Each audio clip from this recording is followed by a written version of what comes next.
বছরের পর বছর ধরে যে প্রথা চলে আসছে, আপনাদের সঙ্গে বছরে একবার রাষ্ট্রপতি মিলিত হন, কিন্তু গত বছর যে সরকার ছিল ক্ষমতায় তারা রাষ্ট্রপতিকে বঞ্চিত করেছে।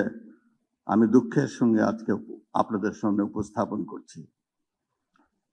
বর্তমান রাজনৈতিক সরকার, গণতান্ত্রিক সরকার নির্বাচিত হবার পরে সেই প্রথাকে আবার চালু রেখেছেন। এজন্য সরকারকে ধন্যবাদ জানাচ্ছি। প্রিয় বন্ধুগণ,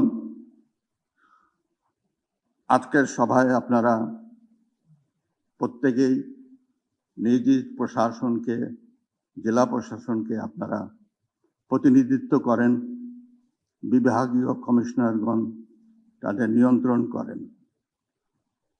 আজ আপনারা আমার এখানে আসছেন, বঙ্গভবনে আসছেন, এই জন্য আমি বলতে গেলে আমি খুবই আনন্দিত।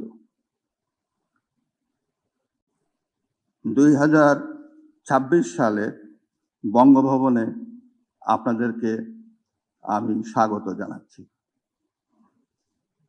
শুরুতেই আমি গভীর শ্রদ্ধার সঙ্গে স্মরণ করছি মহান মুক্তিযুদ্ধের অকুতোভয় শহীদ ও বীর মুক্তিযোদ্ধাদের, যাদের অসামান্য অবদান ও আত্মত্যাগের বিনিময়ে আমরা পেয়েছি প্রিয় স্বাধীনতা।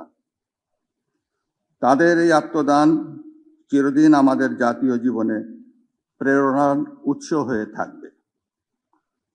আমি বিনম্র চিত্তে স্মরণ করছি মহান স্বাধীনতার ঘোষক শহীদ রাষ্ট্রপতি জিয়াউর রহমান বীরোত্তম, মহান মুক্তিযুদ্ধের সকল বীর সেনানী, সংগঠক ও জাতীয় নেতৃবৃন্দকে, যাদের অবদান অবশ্যই অনস্বীকার্য।